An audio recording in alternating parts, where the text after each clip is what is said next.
Dear student, I am Dr. Praveen Kumar, Assistant Professor of Sociology, Government College मांडी हरिया चरखी दादरी। आज का जो हमारा टॉपिक है एक्सप्लेन ऑफ सोशल प्रॉब्लम, सामाजिक समस्या की व्याख्या, उसके ऊपर हम विस्तार से चर्चा करेंगे। समाजशास्त्र के अंतर्गत उन सभी सामाजिक सारोकारों का अध्ययन किया जाता है जो मानव की क्रियाओं से उत्पन्न होती हैं। सामाजिक समस्याएं भी समाज में मनुष्य के व्यवहार और उसकी गतिविधियों के कारण उत्पन्न होती हैं। वास्तव में समाज का निर्माण मनुष्य ने अपने जीवन को अनुशासनात्मक, संगठनात्मक, सुरक्षात्मक रूप प्रदान करने के लिए किया ताकि मनुष्य अपने उद्देश्यों को प्राप्त कर सके।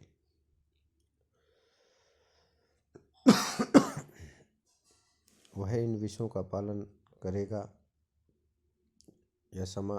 और मनुष्य से आशा की जाती है कि वो इन नियमों का पालन करेगा।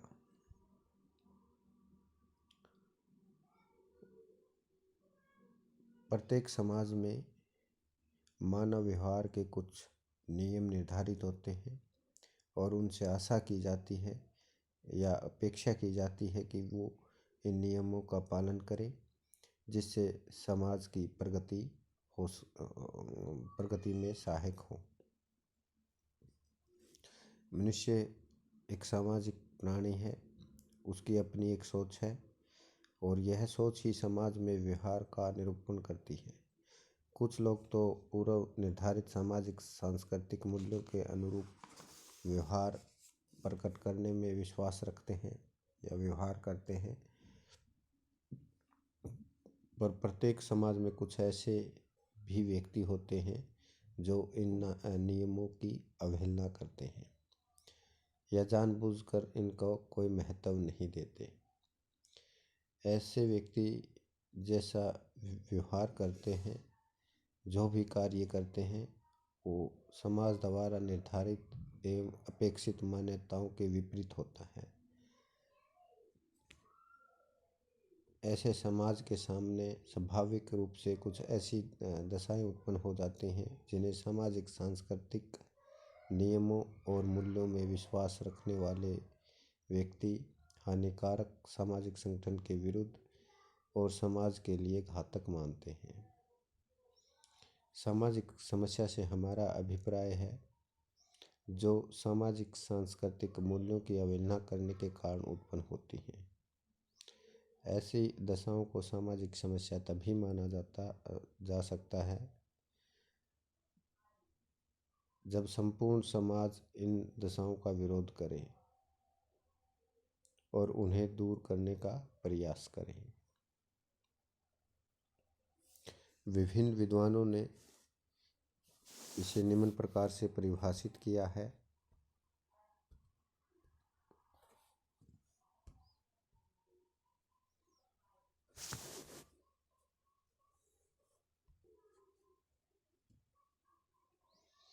डब्ल्यू वेल्स वियर के अनुसार सामाजिक समस्या एक ऐसी दशा है जो चिंता, तनाव, संघर्ष, निराशा उत्पन्न करती है एवं आवश्यकताओं की पूर्ति में बाधा डालती है। पीएच लैंडिस के अनुसार सामाजिक समस्याएं व्यक्ति के कल्याण, संबंधों, अपूर्ण आकांक्षाएं हैं।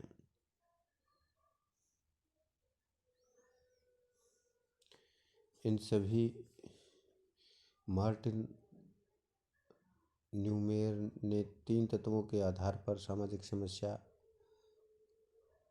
की व्याख्या की है। नंबर 1, उन स्थिति का होना जो सामाजिक और व्यक्तिगत विघटन की हो। नंबर 2, समाज की जनसंख्या का अधिकांश भाग सामाजिक मूल्यों के लिए हानिकारक मानता हो। इस प्रकार की भावना का होना जिससे जिससे कि समाज ऐसी स्थिति उपयुक्त सामाजिक कार्यवाही की मांग करता हो। उपयुक्त परिभाषाओं से स्पष्ट है, सामाजिक समस्या वह दशा है जो किसी समाज में स्वीकृत व्यवहार, प्रतिमानों और सामाजिक सांस्कृतिक मूल्यों की अवमानना के कारण उत्पन्न होती है। यह वह दशा है जिसे दूर करने या उसमें सुधार लाने की संभावनाएं विद्यमान होती हैं और समाज इन दशाओं को सुधारने का प्रयत्न भी करता है।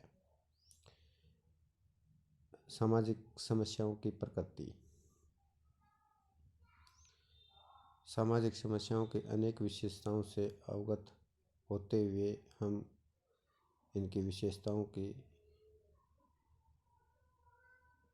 निम्न प्रकार से व्याख्या करेंगे। नंबर 1, सामाजिक समस्याओं का उद्गम व्यक्ति से होता है। कोई भी दशा सामाजिक समस्या के रूप में अचानक नहीं आती,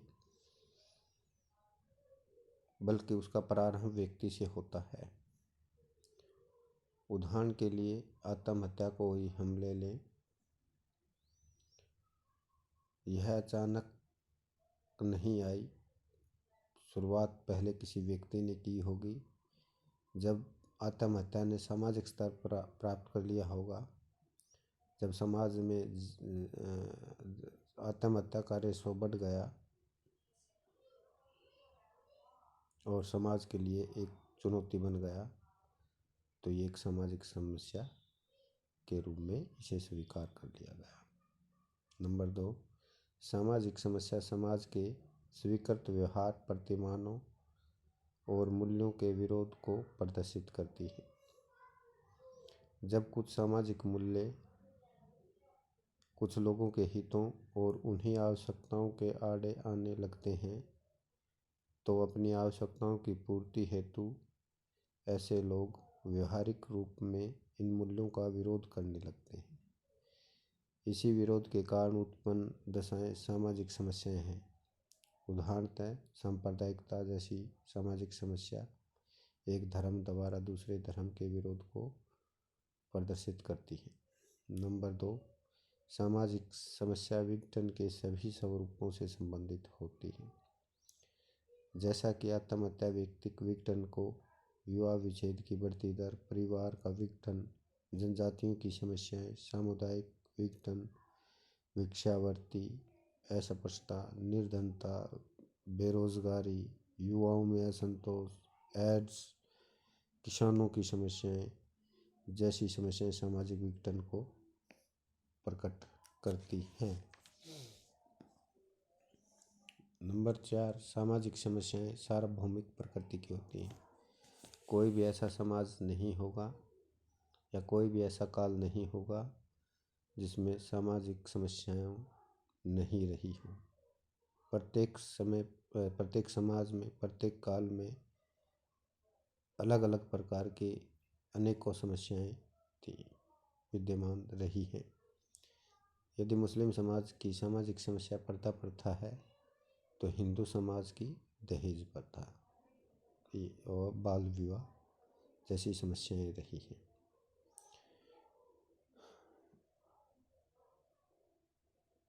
मैं 50 या 100 साल पूर्व बाल विवाह भारत की एक प्रमुख समस्या थी, जो वर्तमान में आज हम देखते हैं। भ्रष्टाचार, बेरोजगारी, निर्धनता, युवाओं में असंतोष, किसानों की समस्याएं प्रमुख समस्याएं हमारे सामने विद्यमान हैं। नंबर 5, सामाजिक समस्या को पूर्णतः समाप्त नहीं किया जा सकता। ये बात बिल्कुल सही है कि केवल इनकी दर और इसके प्रभाव को कम किया जा सकता है, पूर्णतः सामाजिक समस्या को समाप्त नहीं किया जा सकता। ऐसा कोई समाज नहीं होगा जो किसी समस्या को पूर्णतः समाप्त हो गई हो, या ऐसा कोई भी समाज नहीं है जहाँ पूर्णतः समस्या समाप्त हो चुकी हो, बल्कि प्रयासों के द्वारा या कानूनों के द्वारा उस समस्याओं पर नियंत्रण पाया जाता है, उनकी दर को कम किया जा सकता है। जिम्बाब्वे और दक्षिण अफ्रीका में रंग भेद आज भी विद्यमान है। भारत की बात करें तो पर्दा प्रथा, बाल विवाह, विधवाओं का शोषण आज भी हमारे सामने इस प्रकार की समस्याएं आती रहती हैं। पीछे राजस्थान के में भी बाल सती प्रथा की एक घटना हुई थी। तो हम कहने का तात्पर्य ये है कि समस्या, जो सामाजिक समस्या है, उसकी दर को कम किया जा सकता है, उसमें नियंत्रण पाया जा सकता है, परंतु पूर्ण रूप से समाप्त नहीं होती। नंबर 4, सामाजिक समस्याओं में सुधार संभव है। सामाजिक समस्याएं उपचार रहित नहीं होती, उनमें सुधार लाया जा सकता है। सुधार के लिए कानून और समाज दोनों के समन्वित प्रयासों की आवश्यकता होती है। प्राचीन सामाजिक समस्याओं के प्रभाव और उसकी दर में जितनी भी कमी आई है, उनमें उन दोनों का समन्वय होना आवश्यक है। अकेला जो है कानून भी सामाजिक समस्याओं को समाप्त नहीं कर सकता, बल्कि वहाँ के लोगों को भी जागरूक करना पड़ेगा, तब जाके सामाजिक समस्याएं की जो दर है उसको कम किया जा सकता है। नंबर 7, सामाजिक समस्याएं नियोजन की मांग करती हैं। सामाजिक समस्याओं में सुधार तभी संभव है जब समस्याओं को एक योजनाबद्ध तरीके से दूर किया जा सके। सबसे पहले योजना बनानी पड़ेगी और योजनाओं के और फिर उसको समाप्त करने के लिए कानून बनाने पड़ेंगे, अधिनियम बनाने पड़ेंगे। समय समय पर अधिनियम है उनमें संशोधन भी किया जाएगा। जैसे हम बात करें दहेज प्रथा अधिनियम 1900, दहेज प्रथा जो है अधिनियम, और फिर उसमें बाद में 2005 में उसमें डोमेस्टिक वायलेंस एक्ट जो है उसको जोड़ा गया। तो उसमें जो अधिनियम जो भी होते हैं उनमें संशोधन किया जाता है, और संशोधन के बाद उनमें धीरे धीरे समय के अनुसार संशोधन करके समस्याओं का निवारण किया जाता है।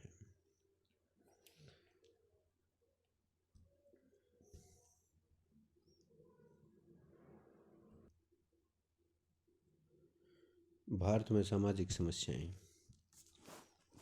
वर्तमान भारत सामाजिक समस्या की संख्या के संदर्भ में विश्व का सबसे बड़ा केंद्र बन चुका है।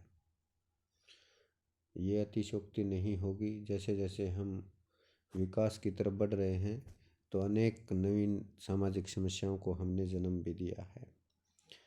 जैसे उदाहरण के तौर पे जनसंख्या का बढ़ना, युवाओं में असंतोष, बेरोजगारी का बढ़ना, अपराध का बढ़ना, ऐसी अनेक समस्याओं को हमने जन्म दिया है। अब वर्तमान में भी लगभग 35% पॉपुलेशन जो है वो बीपीएल परिवार में आती है। जो आज भी जो हैं लोग जो लाइफस्टाइल है या जीने का जो तरीका है वो बहुत निम्न है। तो सामाजिक समस्याओं के निम्न कारण हैं। नंबर 1, सामाजिक मूल्यों का अनुपयोगी होना। भारतीय समाज में लोगों की सोच बदली है, उनकी आवश्यकताओं का जो क्षेत्र है वो व्यापक हुआ है। सामाजिक मूल्यों में इतना परिवर्तन नहीं आया जितना अदर जो एरियाज हैं उसमें जो बदलाव हुआ है।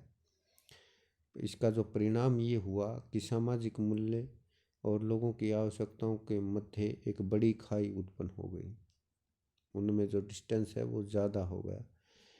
वर्तमान समय की मांग के अनुसार भारतीय माता पिता हैं वो अपनी बेटी को आधुनिक शिक्षा देकर अच्छी जॉब की कामना करते हैं, परंतु उसे घर से बाहर निकलने पर उस पर पाबंदी लगा रखी है।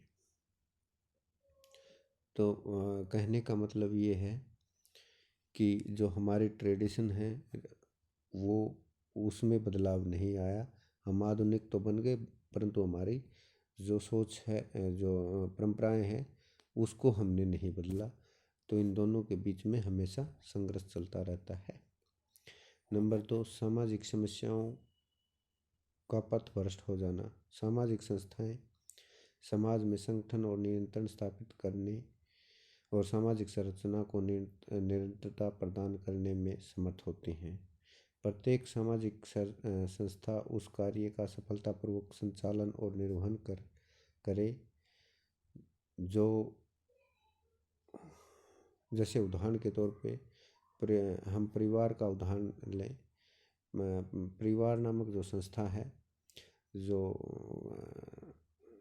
उनके सदस्यों पर नियंत्रण स्थापित करती है और बच्चों का या व्यक्तियों का परिवार में जो सोशलाइजेशन होता है वो किस प्रकार होता है, नकारात्मक या सकारात्मक, ये दोनों इम्पोर्टेंट हैं। कई बार जो है नकारात्मक प्रभाव पड़ता है, जिससे नैतिकता, शिक्षा, विवाह, धर्म आदि क्षेत्रों में अनेक प्रकार के हमें विघटन देखने को मिलते हैं।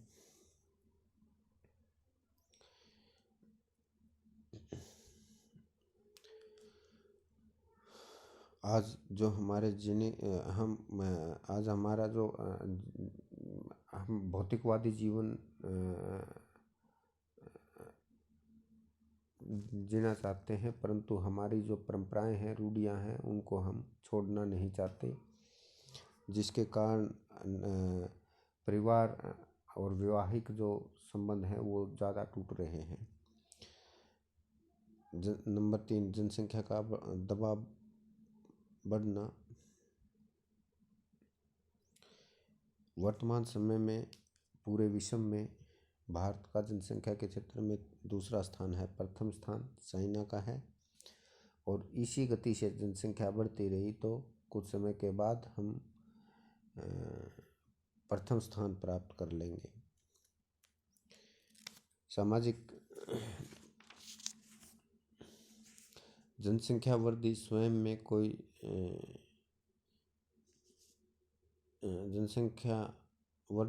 कोई समस्या नहीं है, ऐसा नहीं है, परंतु बढ़ती हुई जनसंख्या के अनुपात में जो संसाधन हैं, रोजगार हैं, आर्थिक असमानताएं हैं,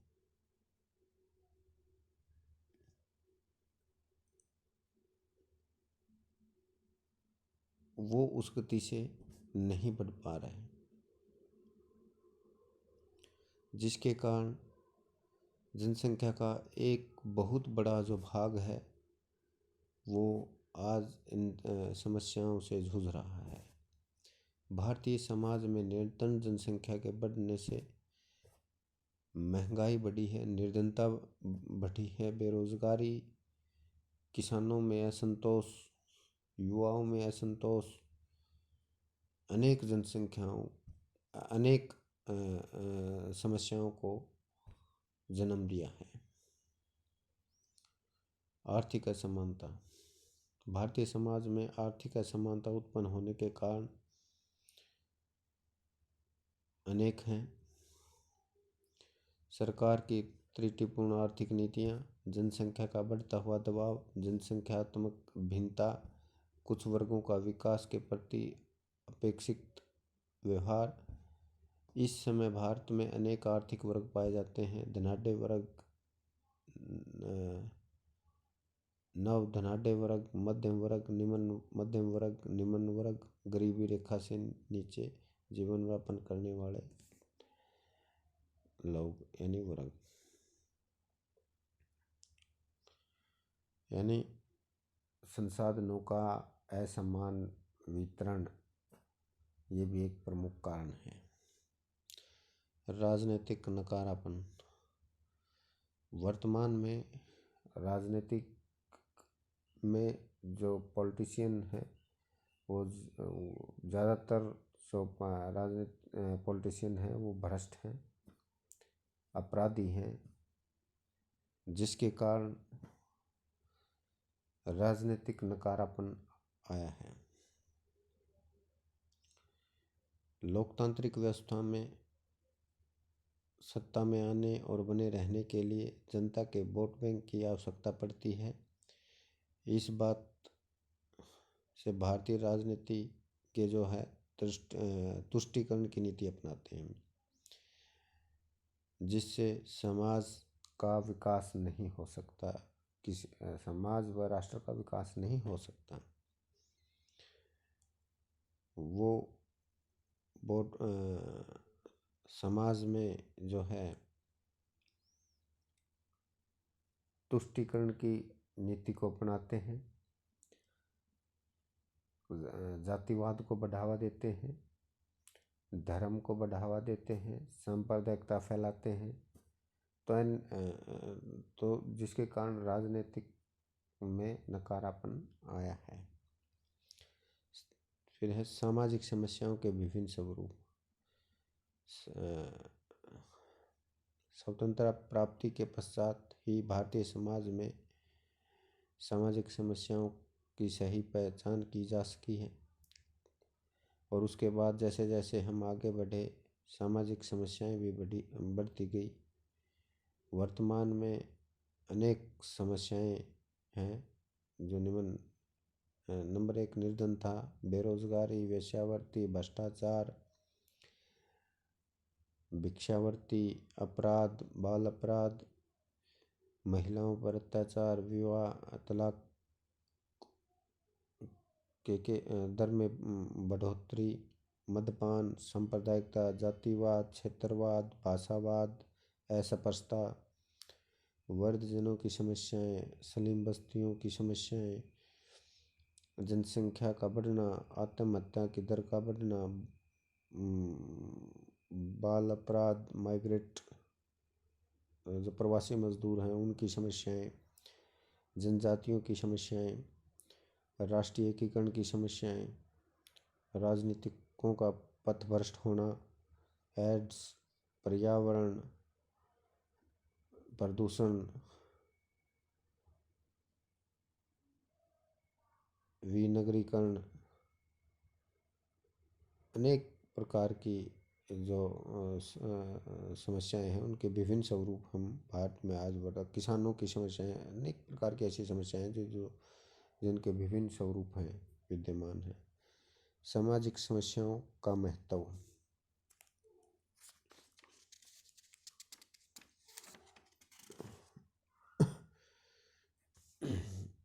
समाजशास्त्र के अंतर्गत उन सामाजिक सरोकारों का अध्ययन किया जाता है जो मानव जीवन की क्रियाओं से उत्पन्न होते हैं।